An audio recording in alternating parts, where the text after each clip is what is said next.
Inside New Orleans Sports with Eric Asher is underwritten by...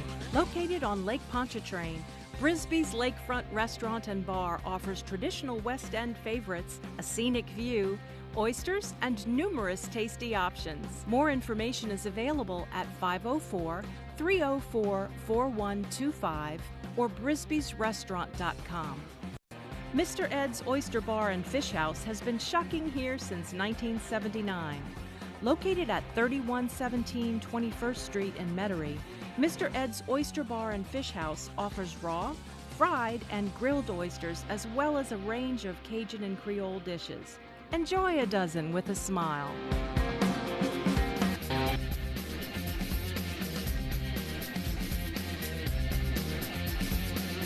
Inside New Orleans Sports with Eric Asher is the first place award winner of the 2015 New Orleans Press Club's Excellence in Journalism Award for the category of Best TV Sports Show.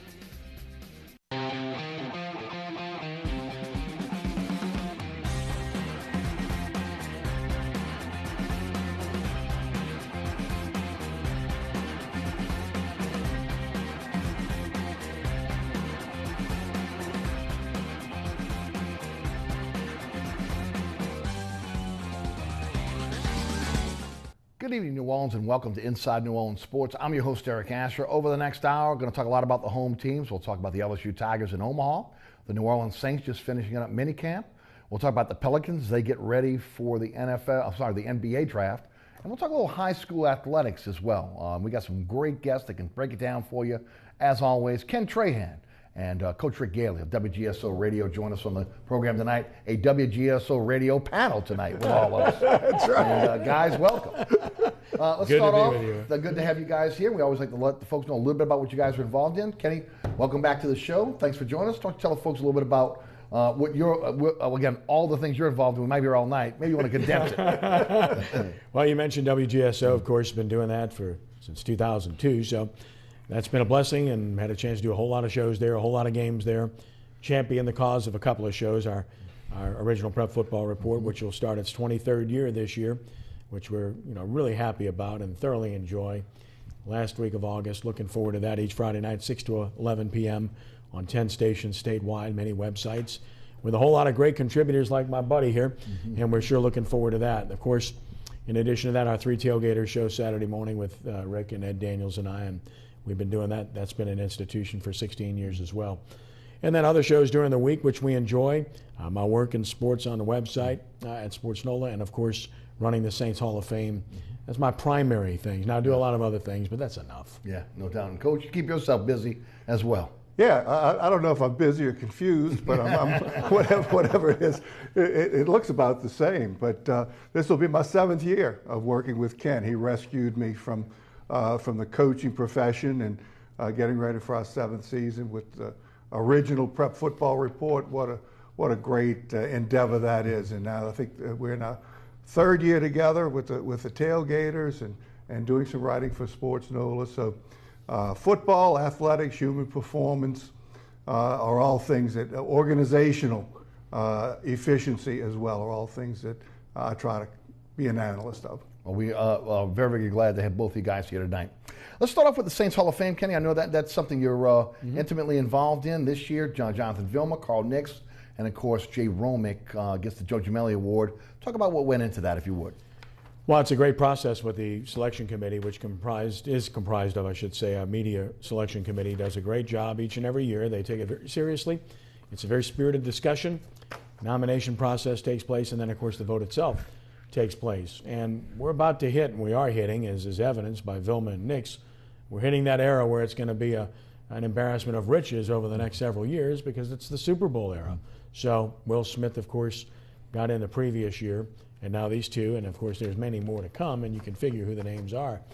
It's not always that way. Sometimes there's a lean year and it's difficult, and we'll put just one guy in, but we're looking forward to what's to come. Jay Romick is the most deserving person you could ever imagine for the Joe Gemelli Fleur-de-Lis Award, which is to somebody who's contributed to the betterment of the organization over an extended period of time and isn't a primary player, front office, or coach.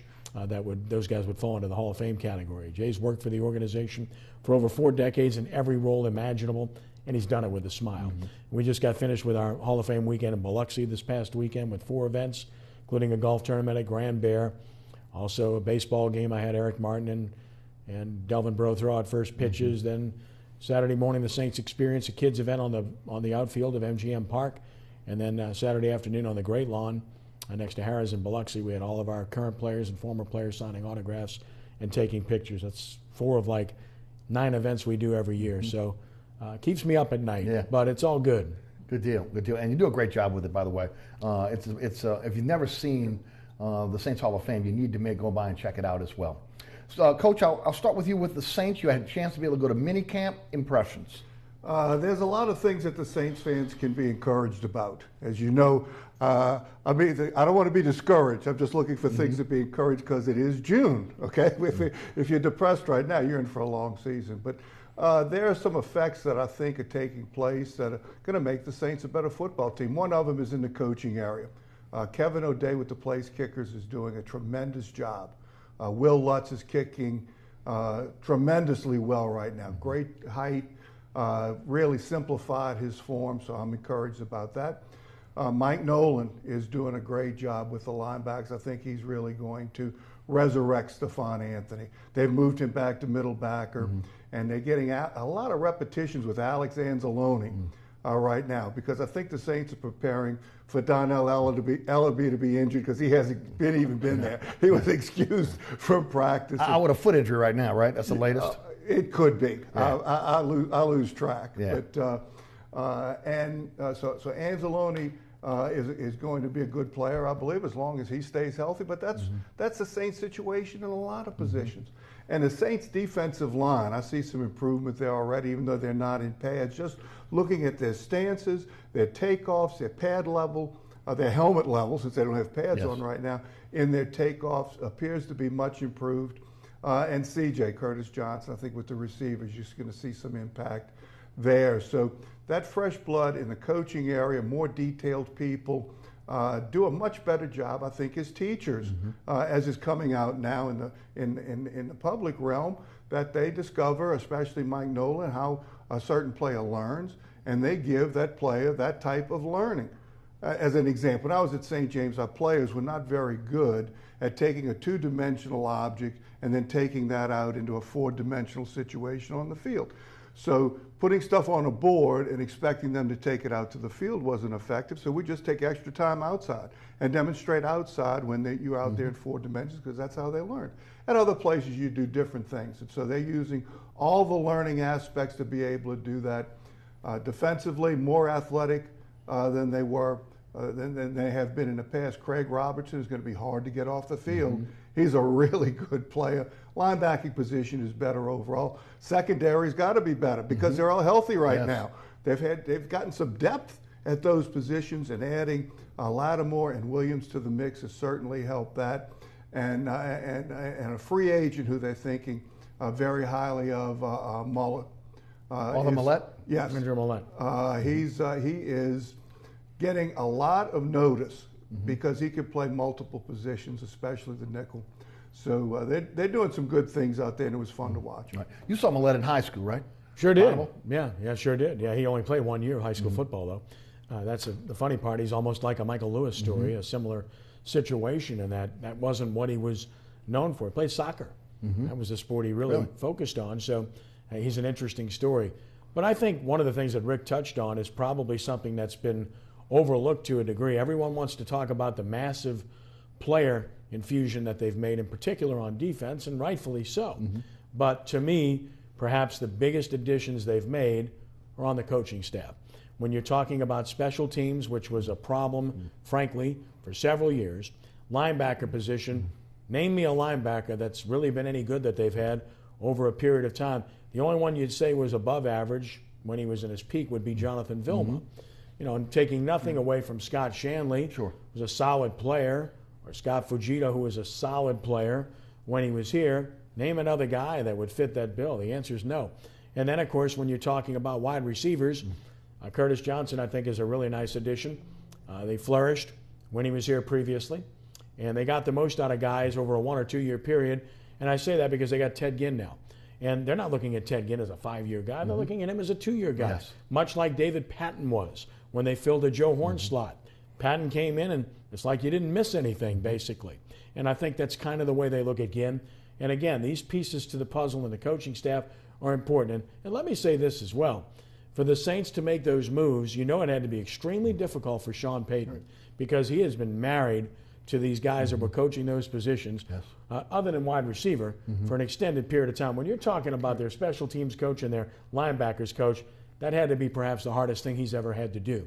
But I think it speaks volumes about their commitment to changing the culture, more importantly, changing the win-loss record. Yeah, no doubt. I'm going to get back to the draft and the free agency picks-ups in a minute. But, Coach, what did you see out of some of the newcomers that maybe stuck out to you in minicamp?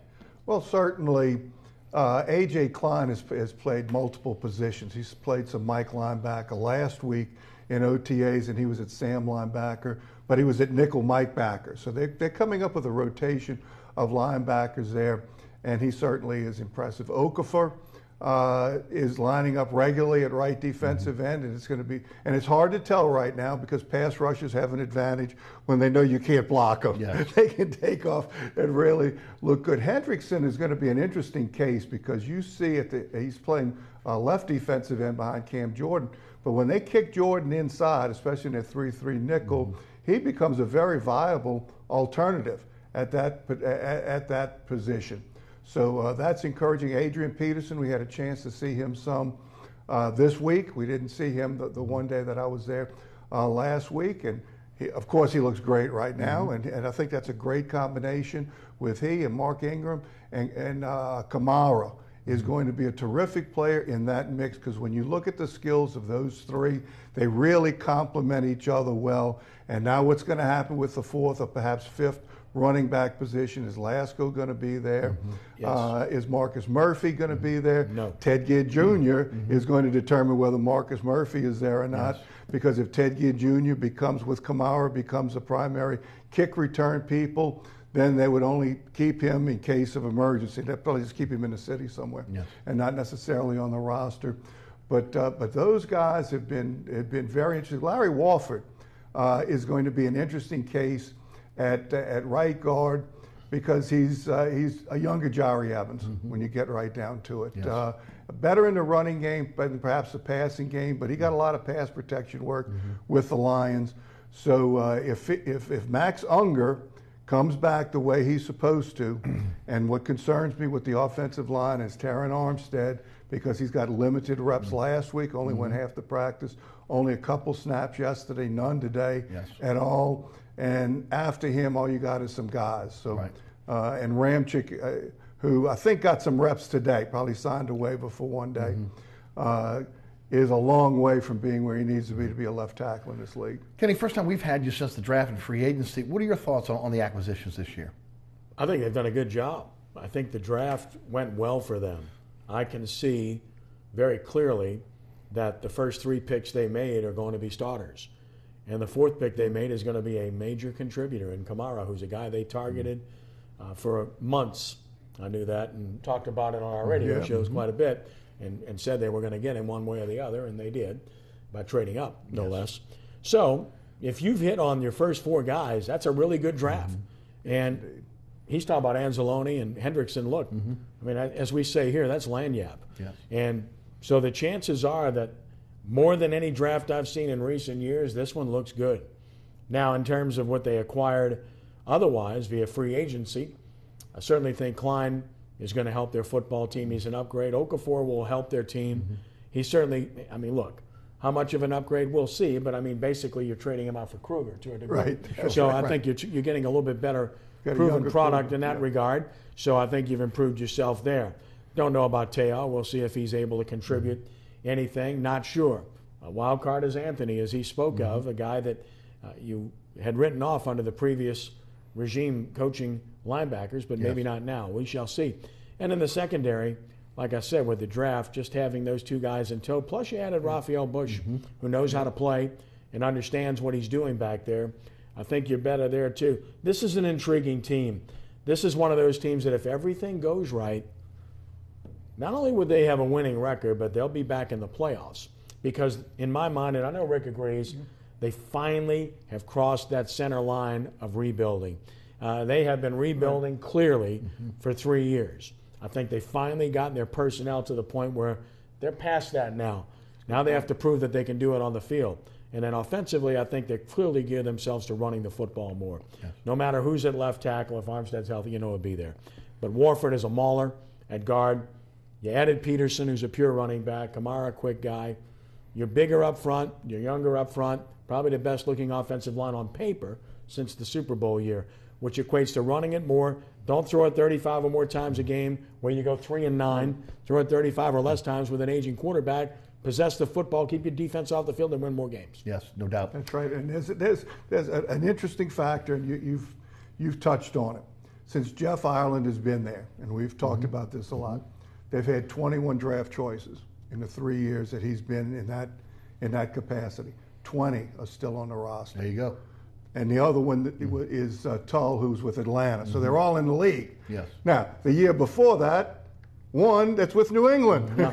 And you go back years and years. So not only has Ireland done a very good job at his job, but Sean Payton and Mickey Loomis have done a good job of working with him, okay? Because you could get great information and not use it. Sure. So that's pretty impressive when 20 of the last 21 draft choices Right, are when on the people roster. start analyzing what's really changed to where they've done better, well, there's only one person you can point to, because otherwise they're the same. Now, you could say, yeah, they changed the scouting staff, which they did. Clearly, they were indicting them for some of the picks, and I don't know that was all fair based upon some of the failures they made, because one of the problems they had wasn't just missing on picks. They just had a continuous habit of picking guys that had injury issues. Some would say they did that this year, too. We'll see. I think Ramczak's going to be fine. Lattimore, we'll see. But look, his last year in college, he was fine. Yes. Right. So we're not talking about a guy that's coming in here hurt. In the case of Ramczyk, he was fine his whole college career, hurt his hip, but he's supposed to be full go by training camp, so we'll see. But in previous years, they were drafting guys like, Ronald Powell, name a name. Yeah. Kikaha, we could go on and on, that had, Sinceri, guys that had injury issues, and unfortunately they themselves when they got here. Let's stay with injury for a moment. The big really question mark right now is Nick Fairley. Coach, I'll take you first. What are your thoughts there? I was critical of the Saints medical staff in the past. Can't be critical of the Saints medical staff here. They obviously went out. They saw something when he re-signed that contract. They sent him to a specialist. One specialist said obviously shouldn't play. The next specialist said he could play. That third specialist he saw. We haven't heard what the diagnosis will be. But your thoughts on Nick Fairley? How somebody says something is more important than what they're saying. Right now, there's a pall over the Saints organization with Nick Fairley. I am very concerned, even though it's something he's dealt with in the past. But we all change over time. So something that wasn't a problem just in a period of months can go from something that's not a concern to a concern. And you could tell the way Sean Payton first talked about it, that number one, he told you a lot more than he ever tells you. Went on for several minutes about Nick Fairley. But you could see that there was concern in his tone of voice, in his demeanor, and I've seen nothing that has changed from that. So I'm very concerned, not for Nick Fairley's future. I'm concerned about whether he's going to do the right thing for him. Okay, but I think that the prospects of him playing this year are less than 50-50. Kenny? I agree with Rick. I think it's just bad luck. Obviously, it has nothing to do with the Saints' evaluation. He hasn't had this issue since Auburn. Detroit still picked him in the first round, and he hasn't had the problem by any gauge as a professional football player. That it would come up now is terribly unfortunate. Saints made a sizable investment, and I thought a sound investment based upon the way he played last year. Absolutely. And he wasn't a problem. The only problem they had with him last year was a faux pas, a stupid play he made against Kansas City that cost him any chance. That's not the reason they lost the game, but any chance they might have had, he blew it with a silly personal foul. But that's one occasion. And everybody says, well, you roll the dice. Well, in the case of Junior Millette, really bad investment. Shaky character guy, bad investment. But then you go back to a guy like Anthony Hargrove.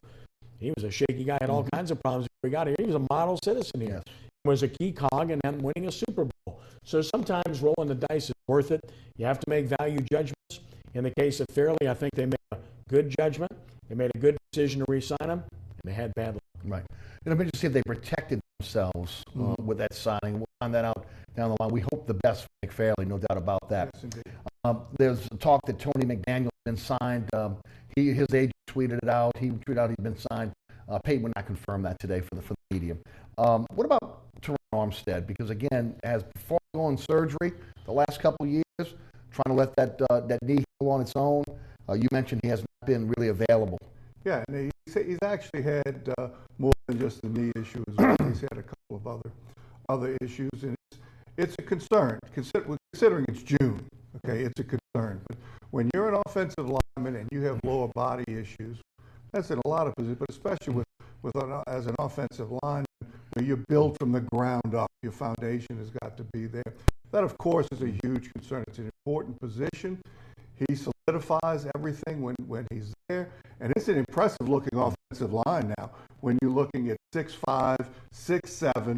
Now, Laribas is only 6'2", and Wolford's only 6'3", but they look short with Zach Striefus 6'7" on the other side. That's an impressive, really impressive-looking group, and Laribas is going to be an interesting case at the center position because Jack Allen, I don't think, is equipped to play in the league. He's too small at center, and he's thrown a couple of snaps in some strange places.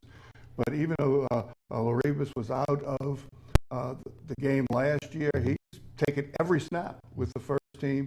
And with Senio Calamenti not practicing right now either, he's got some issues. Yes. And he's been the person that might be able to fill in at both guards in the center position, but they're going to have to keep 8 probably offensive linemen because they've got some big bodies. Bryce Harris is the first backup over at the left tackle position. And do they have another guard? If Calamenti comes back, you can put Calamenti at left guard. Pete moves to left tackle. I was just about to say, you always have that caveat of Andrews Pete. Yes. If you need to, and at left tackle, you have to have your best athlete. Yep. And even though Pete has struggled on the edge thus far in his pro career, there's no doubt that he's the best athlete other than Armstead on that offensive line. Right, and he's growing to the position. You know, he was very underdeveloped physically when he was drafted, and he still has a couple more years of physical development, as a lot of Stanford offensive linemen do, because they're graduating at young ages. They're coming out. Conversely, the Wisconsin offensive linemen are ready to go, yeah, typically speaking, which is why you kind of like the Ramchick pick. Yep, they're 2 years older than everybody but else. there's coaching there too, and the system they run. And they're 5-year players. They run the football. And they're well pro system coached. offensive line at Wisconsin. And we love Big Ten players here anyway. There you go. Kenny, your thoughts on injuries? Concerns about Armstead? Concerns about Unger? I think you have to be concerned. You talk about your left tackle and your center, the guy that calls signals in the middle, who's an above-average player. You made a heck of an investment in getting him, obviously. And then Armstead is really your best athlete, the most important position on the line. Otherwise, the two most important positions on an offensive line are clearly center and left tackle. So, and those are the two positions we're talking about. So, and then we're talking about, well, if this guy's not there, you got to move that guy outside. Well, we hope Laribas is your guy and he can play inside, but that's a stretch. Right. Because suddenly that really good-looking offensive line we spoke of doesn't look quite as good. So it's major. Look, everyone wants to talk about Dak Prescott, Zeke Elliott. Those guys are good. But the reason they're good is Dallas is the best offensive line in football, and it's not even close. I mean, Zeke Elliott's into a hole for 2 or 3 yards before anybody puts a finger on him, where he can read and react, and he's a good running back, don't get me wrong. And Dak Prescott had a remarkable rookie season. He didn't have to make a lot of plays. Yes. He threw the ball under 30 times a game, and he did it really well when he did it, but it's real easy to do that when you have that kind of running game and those kind of guys blocking for you. And I think that's kind of been maybe where the Saints have gotten it wrong over the last several years up until most recently, because most recently they have gotten Armstead. They went out and got Unger. They went out and got Pete. Now they invested in Ramchick. Build from the inside out, not the outside in. You're going to still win from the inside out, and that's what they're finally figuring out, I do believe. You watch Inside New Orleans Sports each and every Thursday night with our live broadcast here on WLAE at 6 p.m. Catch us on Fridays at 10 o'clock here on LAE, and of course on Pelican Sports Television. That's 9 p.m. every Friday night. We're on the Cox Cable here at Cox 130. You catch at 10 o'clock on Thursdays and 2 a.m. on Saturday morning. If you're up, thank you for watching. We have great guests tonight. It is Kenny Trahan and also Coach Rick Gaille of WGSO Radio. I'm your host, Eric Asher. We'll be right back.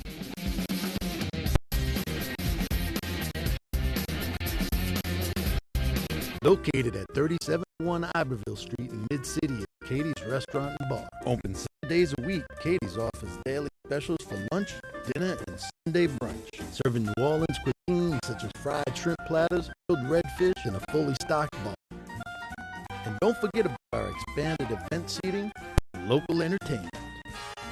Featured on the Best of Food Network's Diners, Drive-Ins, and Dives, Katie's Restaurant and Bar. Amco Fence, locally owned and operated since 1976. Fully licensed and insured and a member of the BBB, Amco serves both residential and commercial customers. If you're looking to repair, replace, or install a fence for security or aesthetic reasons, Amco Fence supplies wooden, metal, chain link, vinyl, and ornamental or automatic gates. Amco aims to satisfy your fencing needs. Amco Fence, 504-468-9559 or amcofencecompany.com. Welcome back to Inside New Orleans Sports. I'm your host, Eric Asher. Kenny Trahan and Rick Gaille of WGSO Radio are our guests tonight. Guys, LSU's back where they seem they belong, Omaha. I know the entire state is happy about that. It's not, June and early June if LSU's not in Omaha. Kind of tough bracket they're going to involve in, Kenny. I mean, they start off with FSU. They're going to have to take Oregon State on if they stay. Obviously, both stay in the winners bracket. A lot of people are saying this particular team is built for that for Ameritrade Park in Omaha, and of course, again, they're playing as hot a baseball right now as anyone in the country. Break it down for us. Well, I wrote about this, and I really did compare them to their 2009 team. Keep in mind, the BB Core bats were not in effect then, so the power numbers aren't nearly what they were then. But if you look at every other metric, they compare really well offensively and defensively. In fact, this year's team's a better defensive team than that team was, who, by the way, was really good once they moved LeMahieu to second and Nola to short and put Helenihi back at third in place of Hanover and moved Schimpf to the outfield or DH to go along with the speed they had with Matuk and Jared Mitchell and Leon Landry and Blake Dean. I mean, they had a great team. Moshenko was a good first baseman, could hit. Michael Gibbs was a really good catcher. This team is built for Omaha. I had Paul on my radio show earlier this week, Maneri, and he said, look, he flat out not only agreed with me, he said, it's exactly what we did. He said, look, we've gone back to Omaha twice since we won it, including, and then we went there in 08 before we won it. The two times we've gone back, it was a different ballpark. It wasn't Rosenblatt anymore. It was TD Ameritrade. And a 3-run home run isn't going to happen. You're not going to win that way, and we were more built that way.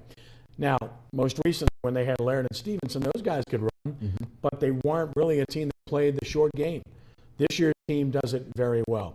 They move runners, they get on, they get them over, and they get them in, which is what you have to do in Omaha. From Kramer Robertson to Cole Freeman, from Zach Watson to Josh Smith, they have those type of players that can do that and do it very well. Defensively, they fielded a 980 clip, which is really good. And in the outfield, the ball's not going to get down.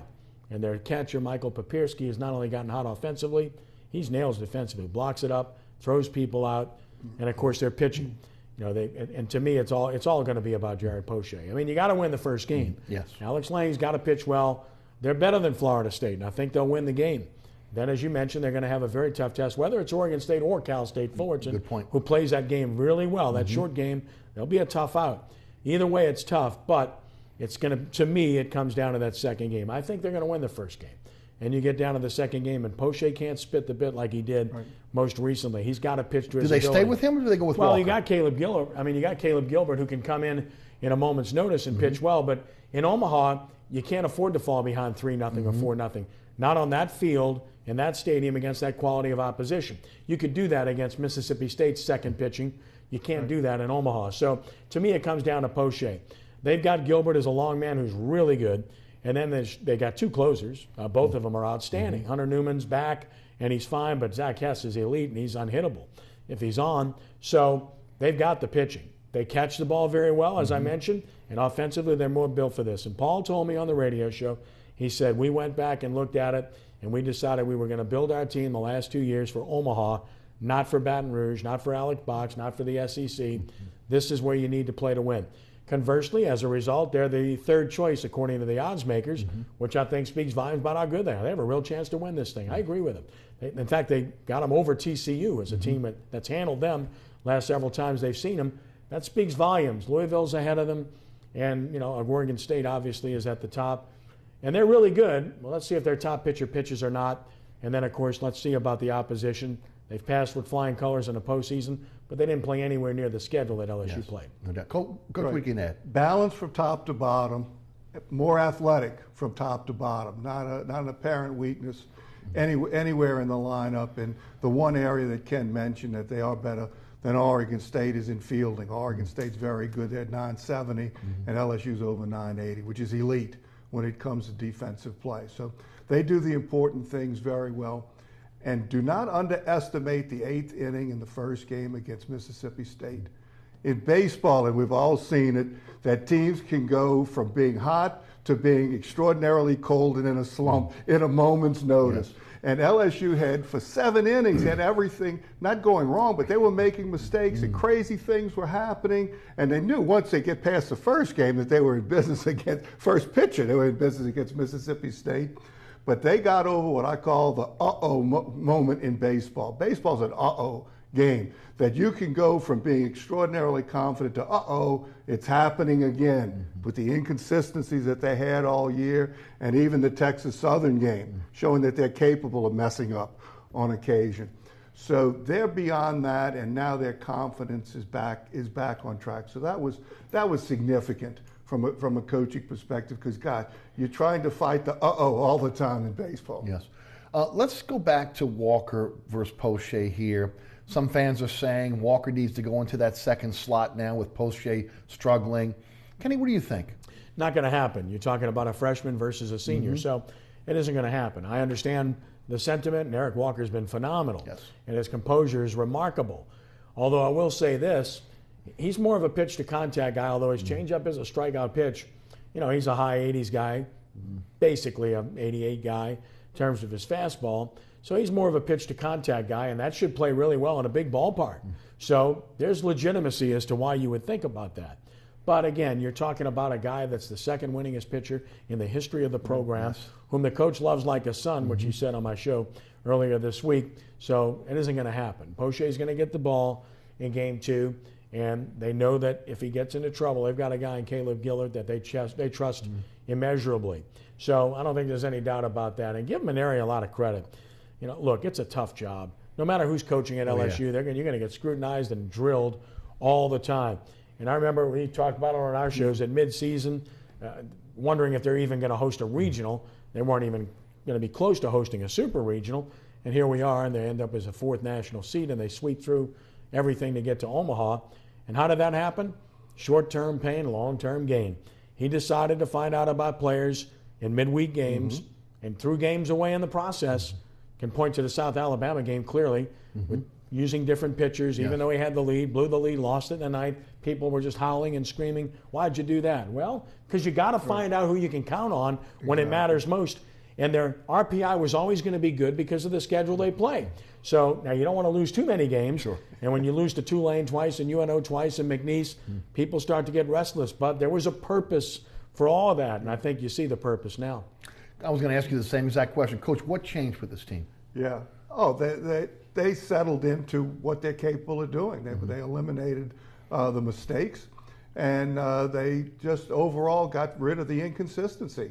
Everything got better.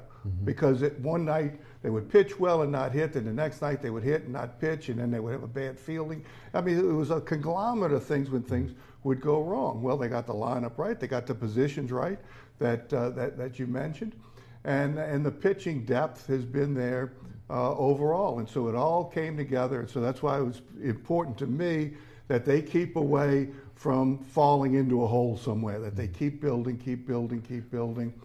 16 games in a row now, I believe. But Oregon State had a 23-game winning streak in the middle of the year. Let's hope it gets to that game. Now, against Oregon State, they'll be playing against their second, if not the third pitcher, because their first pitcher is not going to be at Omaha.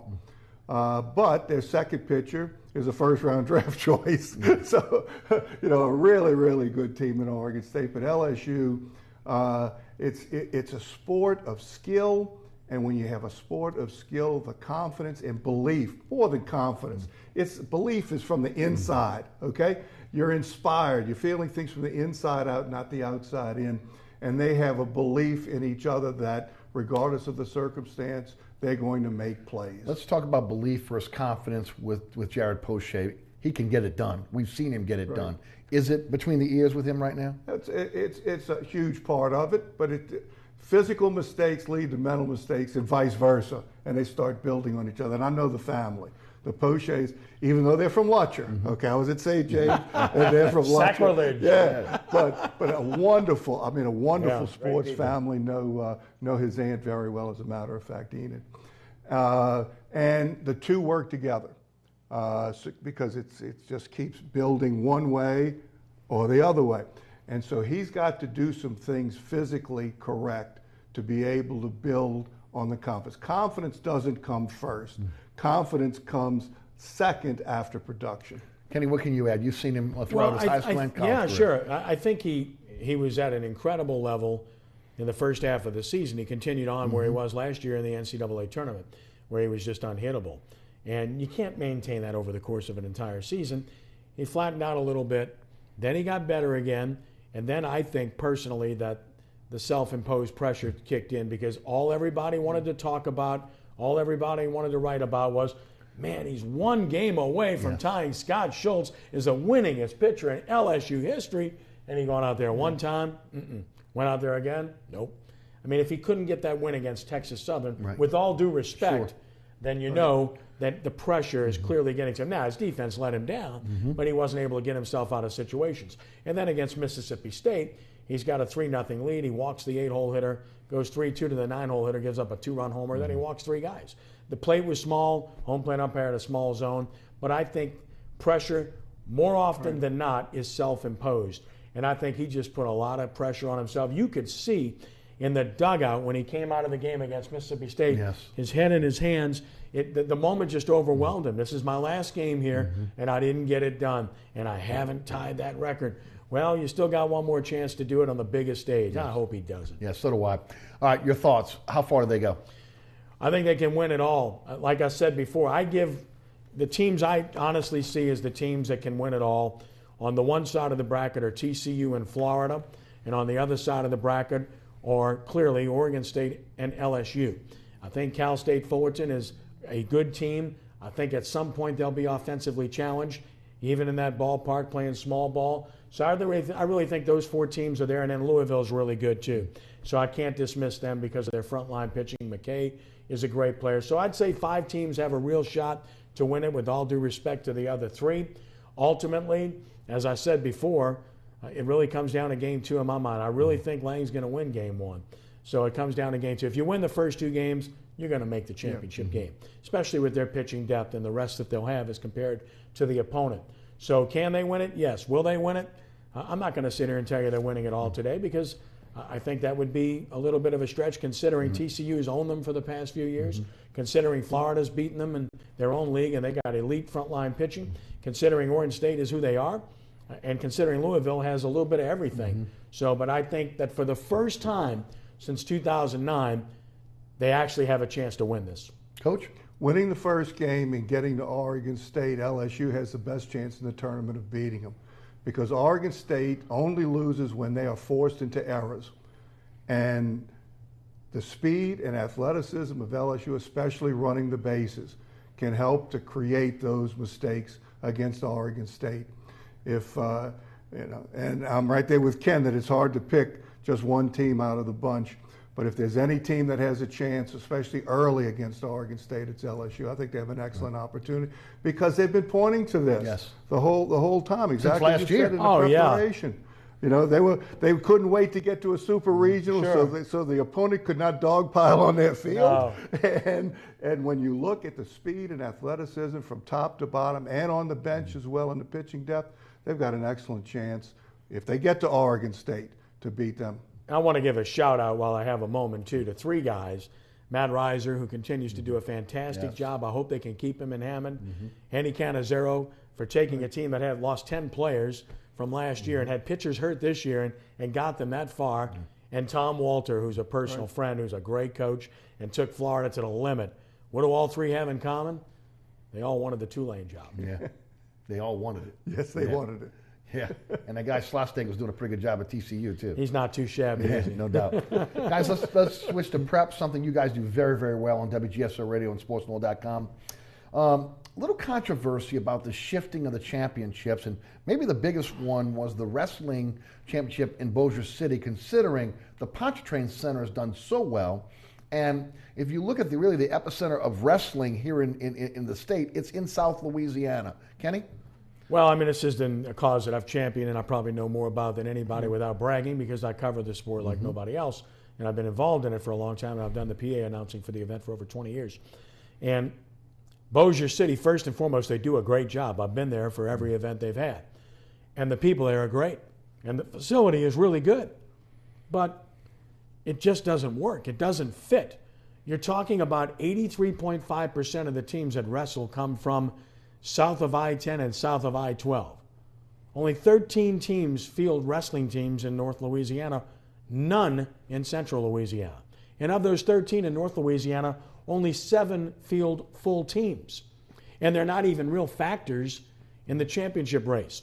And when coaches are telling you that you can hear a pin drop or you're hearing conversations in the middle of the semifinals and finals, that's a shame. As compared to at the Pontchartrain Center, where it's an absolute crazed scenario. Yes. Are they outgrowing it? Yes. Have they outgrown it? No. And here's why. As I've spoken about many times on radio and written on my website, they've never turned away a fan, not once. Have they filled the place? Pretty much yes. Have they turned away a fan? No. To me, to have a demand for a ticket is important. To me, having a full house is important. To me, atmosphere matters. And to have fans there matters. They set a record in Kenner with over 14,000. The first year in Bossier, they drew over 13,000, and it's gone down ever since, to the point where they announced about 11,000 last year, and I can assure you, having been there, that was bogus.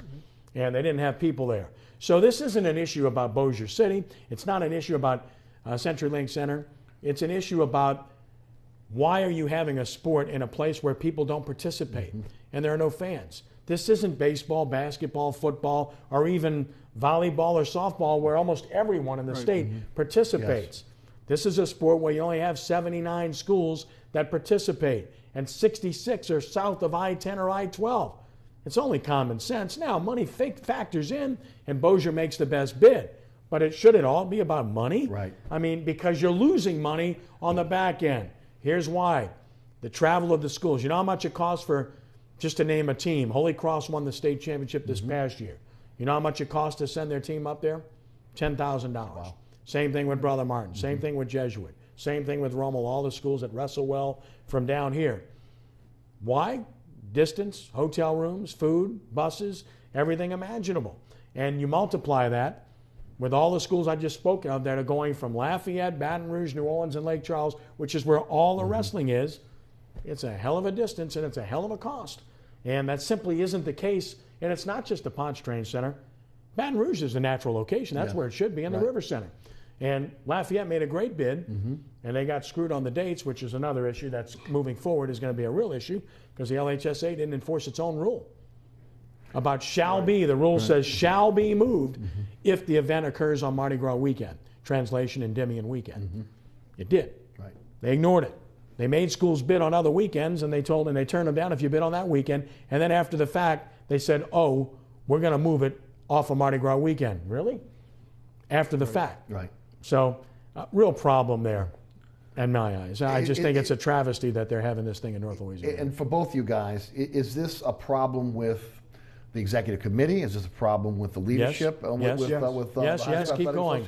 Yes. And then you look at the format, which is one I want to get to, the current format that we're seeing. Are we ever going to see that change? Well, in terms, and I'll let Rick comment extensively, but in terms of all sports, it needs to change desperately, because we've got dysfunctional situations in every sport that's split. And let me stress that, because the sports that aren't split, they're perfect. There's no problem. But stay tuned, because they'll probably split too, ultimately, and that's only going to be more of a train wreck than what we already have. The sports that are split, I mean, when you're talking about 12 championships in basketball, boys and girls, and in baseball, and in baseball, with all due respect to my friends in Sulphur, playing at a place that's a glorified playground That's more of a club level thing with games, championship games going on simultaneously, one field next to the other, fans on top of each other, noise from the other, cowbells, reaction, scoreboards that are like playground scoreboards, don't even have running totals on the boards. It's ridiculous, okay? And the basketball seemed like it lasted forever and a day. I was there both in Hammond and in Lake Charles, and it's terribly a shame. And then the football, it's embarrassing what they have these select schools doing at the times they're playing. It's beyond embarrassing. It's criminal. It's wrong. It's just terribly wrong. Frankly, they're getting screwed. I don't care if you're a private school guy or a public school guy. You know, the public schools are getting the preferred times and dates. It's that simple. Yes. Coach, you have the floor. Yeah, there's plenty enough blame to go around. I mean, I try to look for reasons rather than blame, but certainly in the wrestling thing, the execution of the process was flawed. And it shows you what happens when an organization decides with an outcome first and then tries to make everything fit into the outcome. And the executive director is part of the executive committee, okay? He's not a voting member, but he is a secretary treasurer, and he's supposed to make sure that the bids are right. That's what a secretary is supposed to do. But they knew ahead of time. Predetermined. Yeah, there's no doubt about that. And they had to make the process to try to spread the things. I mean, it was a worthy goal, but flawed when you get right down to it. And for them to award it to Bossier on certain dates and then change the dates but still leave it in Bossier. When they changed the dates, they should have reopened things all over again. That just makes ridiculous sense to be able to do it. Well, you read my pieces that I wrote on the website. Those sites were all predetermined. The guys that made the bids were like, we walked in and they weren't even paying attention. One guy's laughing, and then they have a question session, you know, when you finish with the bid. Yes. All right, questions. Well, the cities that got the events, and by the way, some of them were really good bids. For instance, soccer going to Lafayette. Gage, it feels a great site. Right. Now, good for them. I hate that we lose it in New Orleans. Sure. But the bids that were made by New Orleans and made by Metairie, because Jefferson Parish made a bid for Joe Yenny Stadium, not one question. And read my stories. They weren't even paying attention to them. These are predetermined. Right. Yeah, and we've spoken about this and other factors that we need to have some respect for each other, and educators need to respect other educators, especially in this particular case. But in all the split sports, it's not so much that we have so many, they're giving out so many trophies, but when you look at incomplete brackets or unworthy teams being in the playoffs, that's the part that's nonsensical, because if you go and watch the game, you see a bunch of people competing like crazy, and the quality of the game looks fine, and the coaches are coaching like crazy. But when you delve into it, you only have 6 people in a 6 teams in a bracket, or you have double buys and then another buy after a buy and all kinds of things. That's what's totally nonsensical. Landry Walker just scrimmaged Evangel in Baton Rouge a couple of weeks ago, and I heard Evangel had a slight edge and won, but who wouldn't have wanted to see that last year? I mean, you got to be kidding me. 2 superpowers, fantastic teams that crushed their opponents in the Dome. Just Evangel just took apart Scotlandville, and Landry Walker put 50 on West Monroe, but we'll never see it. Right. Guys, let's head to the phone lines, 866-3200. Greg is up first. Greg, welcome to Inside New Orleans Sports. Hey, guys. Hey, Greg. I got a question. Yeah. Hello? Yeah, you're on the air. Go ahead. Yeah, I got a question about the Brandon Cook trade. How much was that due to his outbursts in Twitter and all that? And we know how much that irritates Sean Payton versus the play of Michael Thomas. And conversely, if Michael Thomas didn't play very well, would Brandon Cook still have been traded? And I'll hang up and listen. Thank you. Great questions. If you want me to start, please. I think you've hit on both of those things. Number one, Brandon Cooks had bad representation. His agent was not beneficial to his cause at all. Brandon Cooks, by every measure and by everyone you speak to, is a really, really nice young man and a good guy who's eminently likable. And it didn't sit well with anybody after that game with the comments that were made, but they were being fueled by someone else. And Coach Payton, I can tell you, the statute of limitations ran out. He told them, you need to get rid of this guy. You need to have better representation. Ultimately, that happened, but it was a little bit too late. Second part of the posture of your question was about Michael Thomas and how much of a difference. Yeah, it made a heck of a difference. This guy's just a budding, not just Pro Bowl player, but all-pro player. And there's no doubt about that. And Willie Snead's a really good slot guy. And as I said before, the Saints have always been able to plug in that third guy. whether it's been Lance Moore, whether it's been David Patton, and now Ted Ginn Jr., they've always been able to find that guy in their system, and Drew Brees will get the ball to him. I don't have any doubt about that. The other thing about Brandon Cooks, and I'll let Rick comment on this because he's more affluent when it comes to X's and O's and how a guy's used. His straight line speed is really good. His elusiveness, not so much. And his toughness, not so much. I think the Saints looked at him as being a guy that they wanted to use in that role where they could use him in the backfield at times, use him in the slot at times, but he wasn't tough enough and wasn't that kind of player. Straight line, he could run away from people. Otherwise, he didn't make a lot of yards after the catch. Yeah, he's not good at dodging people, for sure. How good a player was he? The hoodie wanted him. That's all I needed to know. He's a good player. So, and oh my God, he was unhappy. How many employees are actually happy about where they're working? If you look at that time, too, he had a tete-a-tete. Sean Payton had a tete-a-tete right after that. Then Mark Ingram had his tete-a-tete. So there were three little, there were three little incidents. And Sean Payton got an extension out of it. Wait a second. I think it was a bad deal for New Orleans overall because I have that much, I have that much respect for Brandon Cooks as a player. Now, they didn't get the defensive player they wanted. That ostensibly they were going to try to get another draft pick and get a quality defensive player, but an even better player fell to them in Ramczyk, so you can't blame them for taking it there. But when you look at the fact that they traded up for Brandon Cooks and the two guys that Arizona got in that trade are still playing and very productive, and now New England is like the rave of the league for doing this particular deal. We'll see how it works out as we go overall, but that completely killed that draft as a matter, because that was the only player left from the draft. I personally, and I know we'll move on next call, I think it's a win-win. I think the Saints will be fine for what they did with Ramczyk and Ginn, and I think the Patriots will be fine for what they did with Cooks. Let's go to Jeffrey. Jeffrey, welcome. You're at Inside New Orleans Sports. Hey, Jeffrey. Hey, how you doing? Good afternoon. Doing great. I want to know, do y'all think that Ogeron is making a mistake by trying to block out-of-state recruiters from recruiting in Louisiana? Do you think it's a calculated mistake? Okay. Coach, take it first. Yeah, no, he's not making a mistake. Okay, number one, it's not hurting the players. All right, if you're a good player in Louisiana, they find you.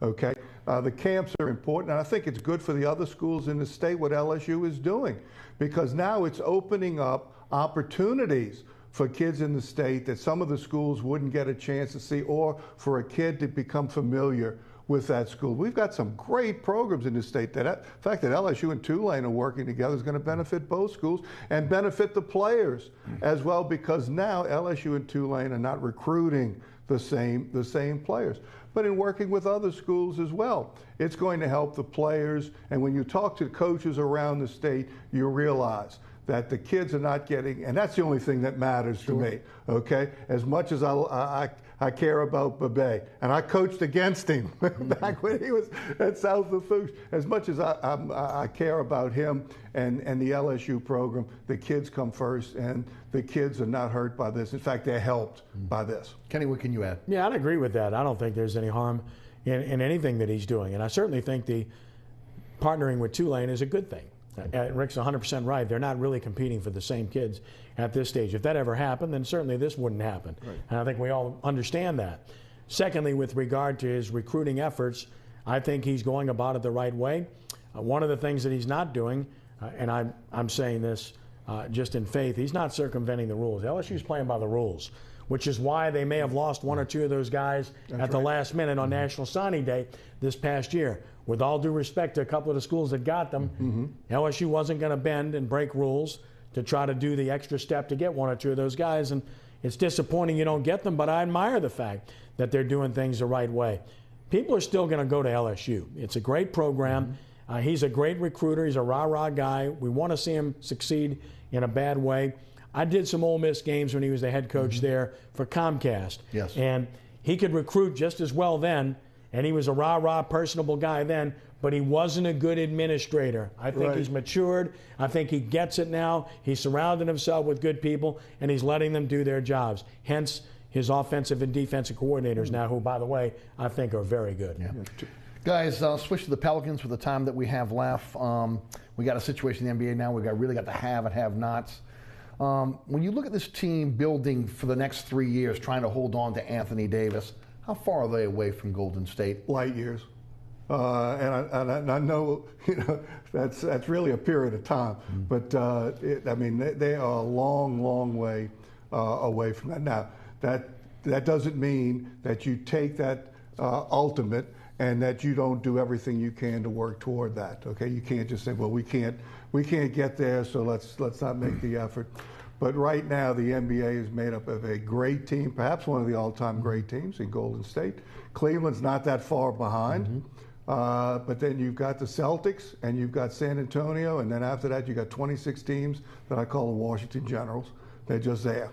And I think what disappoints me, and I know the ratings were great in the finals, is that every game regular season customer is getting messed around by the NBA with players sitting out, with as obviously that the regular season doesn't matter that much to the very top teams. And the ratings are not that good during the regular season, and they keep pointing to the ratings in the finals as being great, and hearkening back to the days of the Celtics and the Lakers and the Bulls and all. Well, it's a long way from that. That I'm just like I'm for the kids in college. I'm for the fans during the regular season. The Pelicans are 3 scorers away from being any good. Kenny got about a minute and a half. Yeah, league has a problem with collusion and players bonding and partnering up. And they've done everything to try to stop it by allowing the team that's your current employer to offer you much more than anybody else can. Doesn't matter. Kevin Durant's going to stay with the Warriors for less money because he knows I'm never going to have a chance to go somewhere else and win. Not only are the Pelicans light years away from Golden State, but so is everybody else. Yes. Cleveland won a game from them, and they were fortunate to do that. And they're the second best team easily. And oh, by the way, they were not even the top seed in the East. That was Boston. And nobody would confuse Boston with being competitive with Golden State. If they go out near Gordon Hayward this offseason, they'll be better, but they're still not going to beat Golden State. If everybody's healthy, nobody's beating Golden State. And then you get into the argument about whether dynasties are good for the league or not. Good because you have something to shoot for. Good when they're on against somebody. But then when the season starts every year and only 2 teams, if not 3 at most, can win the championship, is that really good? 2 years ago when Durant was at Oklahoma City, San Antonio, Golden State, Cleveland all had a shot. Take Durant off of that team, now only 3 teams had a shot, including San Antonio. So before the season starts, 3 teams have a chance. Is that good for a league? That's not true in Major League Baseball, and it's really not true in the NFL. Right. So we'll see. I mean, again, I'm with you guys. It's going to be a tough deal to be able to build a team before Davis' contract is up to get them where they need to be. Especially with the people in place that they left in place to do it. I definitely agree with that as well. That is for another show. Kenny Trahan, Coach Rick Gaille, thanks for being with us tonight on Inside New Orleans Sports. My pleasure. Thanks so much for tuning in. Remember, there's a rebroadcast of this program each and every Friday night at 10 o'clock right here on WLAE-TV, statewide at 9 o'clock on Pelican Sports Television. And we're now on the Cox Cable tier at 10 o'clock on Thursday nights and 2 a.m. on Saturday mornings. Don't forget, you catch me on the radio, 990 a.m. WGSO. That's 11 to 1 weekdays. You can catch us on the TuneIn Radio app. Also, ericasher.com, where you can download the podcast or listen live. You can also catch all the previous episodes of Inside New Orleans Sports at ericasher.com as well. Again, special thanks to our guests tonight, Coach Rick Gaille and Ken Trahan. Also to the WLE production staff, including Ron Yeager, Jim Dotson, Kenny Juneau, Naila Jones, Christy Smith, and my director, William Hill. Thanks so much for watching. I'm your host, Eric Asher. We'll see you next week for another edition of Inside New Orleans Sports.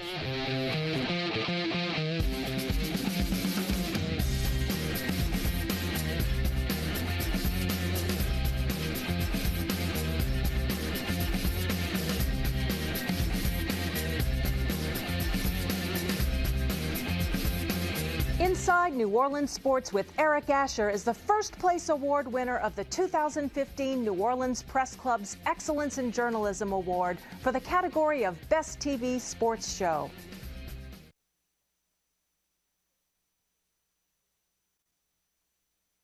WLAE, Channel 32 in New Orleans.